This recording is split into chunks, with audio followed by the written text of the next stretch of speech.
Какво е ново станало в каменна клисура.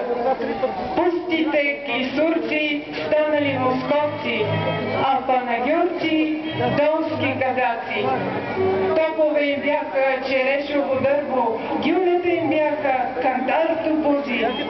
Топчето пухна, Европа стресна, Русия скокна